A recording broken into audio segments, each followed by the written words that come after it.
Hi, friends. We are back for chapter 5 of Because of Winn, Dixie. I hope that you have enjoyed the last couple of guest readers. I thought you might like to see some other people's faces, besides just mine. I mean, I know I'm awesome, but I'd get tired of seeing me. So, anyways, what we're going to do today is finish up chapter 5, and then I hope that you will complete in your packets or in your online version if your parent signed you up for the online version. I hope that you will complete the couple assignments for chapters 1 through 5. We will have a Zoom call on Tuesday. Let me check that date. April 28th. We'll have a Zoom call where Mr. Dietrich will be on with us, and we're going to talk about chapters 1 through 5. We're going to do some analyzing, talk about some of the reading skills that we've learned this year, just kind of review over some stuff. We'll also be going over the packets.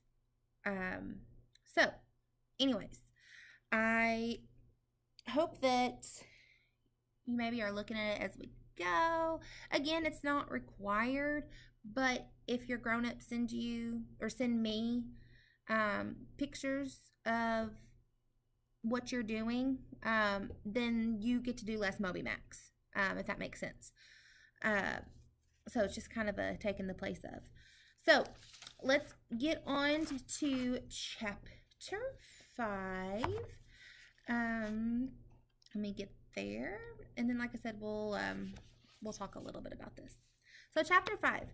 When Dixie couldn't stand to be left alone, we found that out real quick. If me and the preacher went off and left him by himself in the trailer, he pulled all the cushions off the couch and all the toilet paper off the roll. Y'all, Bella and Lola do that, they out the door. Done. But actually, Noah is the one that refuses to leave my throw pillows on the couch. I walk in and they're all on the floor, and I'm like, "Baby Noah, what are you doing?" He said, "Mama, I don't want pillows on the couch." I'm like, "Well, I don't want them in the floor." So we started tying him up outside with a rope when we left. We're talking about Winn Dixie again, not Noah. That didn't work either. When Dixie howled until Samuel, Mrs. Detweller's dog, started howling too.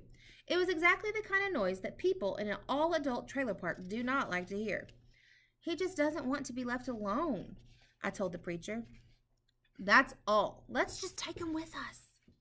I could understand the way Winn Dixie felt. Getting left behind probably made his heart feel empty. After a while, the preacher gave in, and everywhere we went, we took Winn Dixie, even to church. The Open Arms Baptist Church of Naomi isn't a regular-looking church.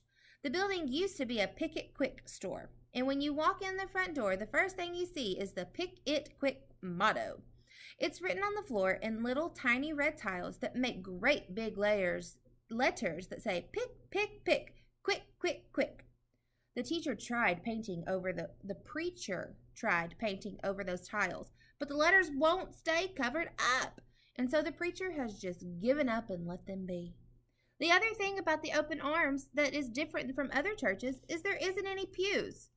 People bring in their own fold-up chairs and lawn chairs, and so sometimes it looks more like the congregation is watching a parade or sitting at a barbecue instead of being at a church. It's kind of a strange church, and I thought Winn Dixie would fit right in. So I'm going to stop right there for just a second. Congregation. I don't know if you all know what that word means, but hint, hint. It's one of the definitions that you're supposed to look up. Congregation is like the congregation of a church is like who's at the church, like the people of the church. So the congregation is like who's attending the church. Make sense? Okay, great. But the first time we brought Winn Dixie to the Open Arms, the preacher tied him outside the front door. "Why did we bring him all the way here just to be tied up at the front door?" I asked the preacher. "Because dogs don't belong in church, Opal," the preacher said. "That's why." And I feel like that was kind of like a parent's way of saying, "Because I said so." I've said that more in the last 6 weeks than I think I have my whole life. He tied Winn Dixie up to a tree and said how there was lots of shade for him and that it ought to work out real good. Well, what do you think? You think it did? Or you think it didn't? It didn't. That the service started, and there was some singing and some sharing and some praying, and then the preacher started preaching. And he wasn't but 2 or 3 words into his sermon when there was a terrible howl coming from outside. I'm already mad. The preacher tried to ignore it. Today, he said. Oh, said Winn Dixie. Please, said the preacher. Oh, said Winn Dixie back. Friends, said the preacher. Oh, wailed Winn Dixie. Everyone turned in their lawn chairs and fold-up chairs and looked at one another. Opal, said the preacher. Oh, said Winn Dixie. Yes, sir, I said. Go get that dog, he yelled. Yes, sir, I yelled back. I went outside and untied Winn Dixie and brought him inside, and he sat down beside me and smiled up at the preacher, and the preacher couldn't help it.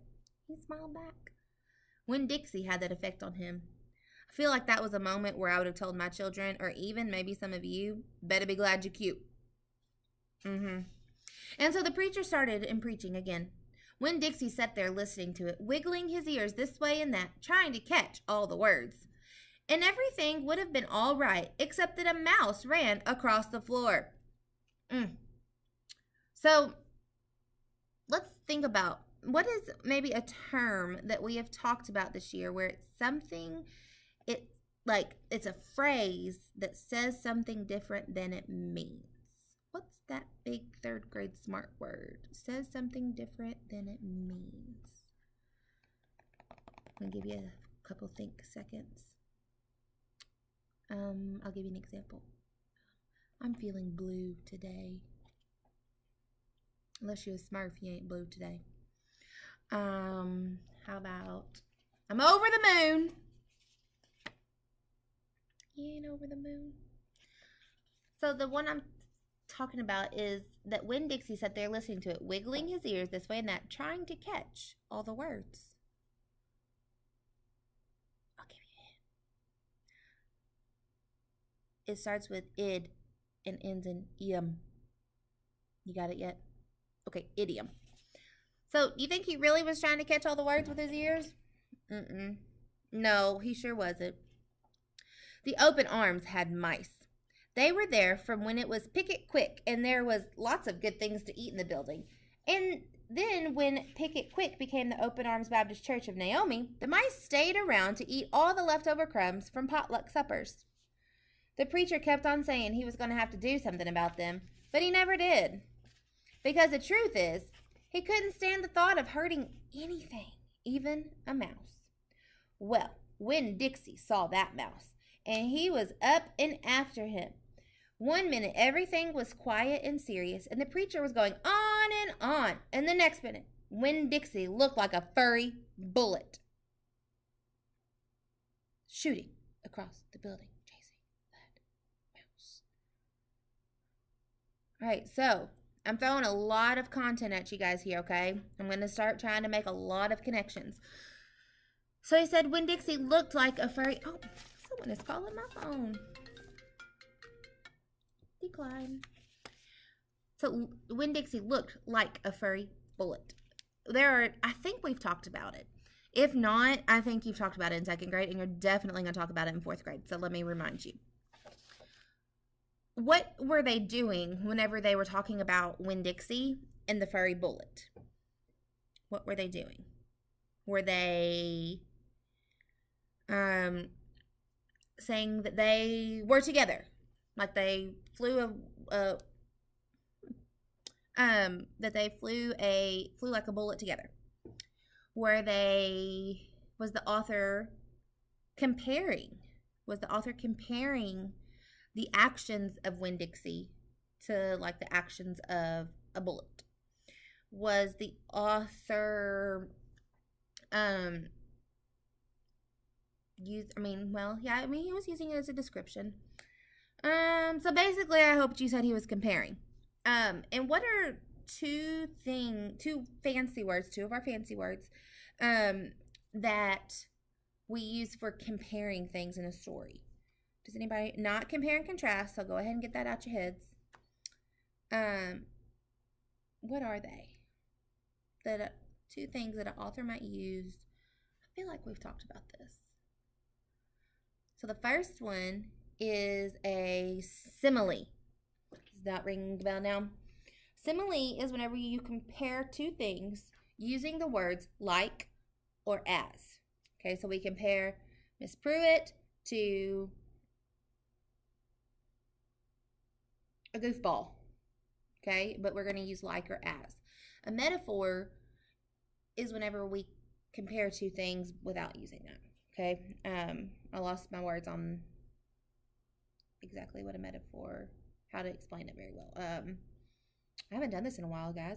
But anyways, so a simile is whenever we use like or as to compare two things. So the author is using a simile whenever he said Winn Dixie looked like a furry bullet. He was barking and his feet were skidding all over the polished Picket Quick floor, and people were clapping and hollering and pointing. They really went wild when Winn Dixie actually caught the mouse. I've never in my life seen a dog catch a mouse, said Mrs. Nordley. She was sitting next to me. He's a special dog, I told her. I imagine so, she said back. Winn Dixie stood up there in the front of the whole church, wagging his tail and holding the mouse real careful in his mouth, holding on to him tight, but not squishing him. I believe that mutt has got some retriever in him, said somebody behind me. That's a hunting dog. Winn Dixie took the mouse over to the preacher and dropped it at his feet. And when the mouse tried to get away, Winn Dixie put his paw right on the mouse's tail. Then he smiled up at the preacher. He showed him all his teeth. The preacher looked down at the mouse. He looked at Winn Dixie. He looked at me. He rubbed his nose, and it got real quiet in the Picket Quick. Let us pray, the preacher finally said, for this mouse. And everyone started laughing and clapping. The preacher picked up the mouse by the tail and walked and threw it out the front door of the Picket Quick, and everybody applauded again. Then he came back and we all prayed together. I prayed for my mama. I told God how much she would have enjoyed hearing the story of Winn Dixie catching that mouse. It would have made her laugh. I asked God if maybe I could be the one to tell her that story someday. And then I talked to God about how I was lonely in Naomi because I didn't know that many kids, only the ones from church.